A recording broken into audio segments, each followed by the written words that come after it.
How the hell did you get in the film industry? What happened? Someone saw your super cool moves and said, hey, you could do that on the screen. It was actually the first job I ever did was the Elvis Presley versus JXL music video. Oh, okay. There was a music video that came out at the turn of the century by a group called JXL, and they basically did a remix of Elvis Presley's "A Little Less Conversation, A Little More Action." And I was in London training at the time, had no ambition to work in the film industry at all. How long ago was that? 22 years ago. Oh, jeez. So old. I was, yeah, man, I was like 19 or 18 or something. I can't remember. And I'm saying you're old. I'm only 3 years younger than you. You're not that much younger. Stop pretending. And my friends who I was training with at the time were going to this audition. And they said, oh, do you want to come along? I was like, yeah, I'll come along. Not really knowing what I was going for. I just knew that they were doing an audition for something. I'd already done a couple of like live performances with the team.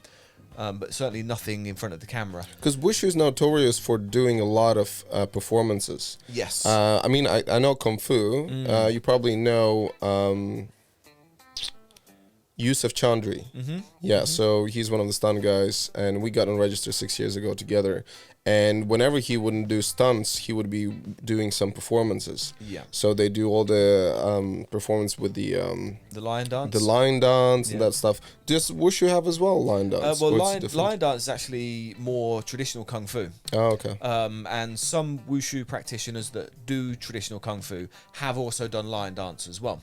So there are tie-ins, there are connections with that. Generally, though, most mainstream Wushu guys just do Wushu. Do you know what I mean? So, but yeah, I went to this audition.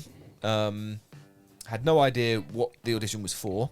Just went into the room, signed my name on that bit of paper, and jumped around and just did some stuff. You did not turn your phone off. I put it on silent. Oh my god! It's a London number, so it must be important. He just lost the big job. That's it. Yeah. We were going to hire you, but you ignored us. So. And yeah, so I did this audition, got a phone call later that day saying, yeah, you've got the job. And I was like, what job? And they said the Elvis video. And I was like, oh, right, okay, cool, whatever that means. The following week, I turned up to this location outside. It was just like this box. And that's it. I got paid 250 quid for doing a bit of Wushu in front of the camera. And I was like, wow. Oh, my God. Money for Wushu. This is good. Yeah. And then that's it. I was like, how do I do this again? Yeah. And then over the time, obviously, music videos, TV commercials, idents, live shows, Chinese acrobats, short films, independent films, feature films. They just grow and grow and grow and grow. And obviously, the more I learnt, the more I could get into other aspects. How much work did you lose or didn't get because you don't look Asian enough? A lot. You would not believe the amount of jobs. Look at this guy, blonde, looks like Daniel Craig pretty much. Like you can do Bond. Wow. But so, yeah, I lost a lot of... lost. Didn't get it. Performance-wise, no problem. Look-wise, a big problem. The amount of auditions I did, and they were like, Steve, we love what you do. You're just not Asian enough. And I was like, right, okay, fair enough. And I would always then see that job's maybe a TV commercial or a bit in a film, and it would be an Asian guy doing it. And I'd be like, okay, well, fair enough. That has always been the stereotype, and I've come to accept that. And it's not often, actually, that I do Wushu for film or TV, because by and large, they don't want to see a blonde white guy doing Chinese martial arts. They want to see the Asian guy. It's the same. It's just the way it is, unfortunately. And I'm welcome to the club with me. Same thing. I mean, I always get cast as a Russian baddie. Yes, of course. That's pretty much it. And you've got the perfect accent and the look and everything. Yeah, baby. Yeah. And then the funny thing as well, I did for 2 years. I thought, did Kung Fu and all these weapons and XMA and all that stuff. And then I was like, but I'm never going to get hired in that, area. And then that never happened. But in the same time, I'm so glad that I actually did tip my toe in it. It's so much fun. Yeah. Interesting stuff. And now you've been doing films and for how long? How long has it been? I think the first feature film I did was 2011. And then it would come in waves. Sometimes there'll be a few at a time, and then it might be a year or 2 or 3 years before a job. but also because at different times I prioritize wushu competition. I have to look like a year or so ahead and say, right, I really want to focus on that competition, and it takes the whole year to train for that competition. You have to do pre-season, off-season, and competition season training, put on weight, build up strength, lose the weight to get faster and more flexible. So it's a big, long program to get to a high standard at international competition. And if I choose to do that, I actually put off doing any other type of work unless it's a very short contract. Because you know what it's like sometimes on movies, you can be contracted for months. And if you do that, that is your life. You don't really have time to train like a proper athlete. So it's, and especially on the films, don't get proper sleep, don't get proper food, and it is it can be hectic, and don't have time to train. That's which right. is one of the biggest ones. And now you've been quite busy.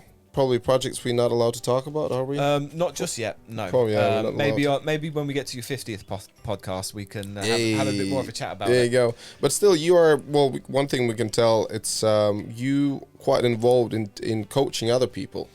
How do you find that? I actually enjoy it. It's very good. I've always chosen not to be a coach, although over the years I have coached at random times. And I've started to do a bit more coaching of actors and other stunt guys in martial arts and wushu in general. And it is very rewarding watching some of these guys going from beginner or basic level and picking up these skills in a matter of weeks and then applying it in a fight choreography situation. It's very, very satisfying to see them do that.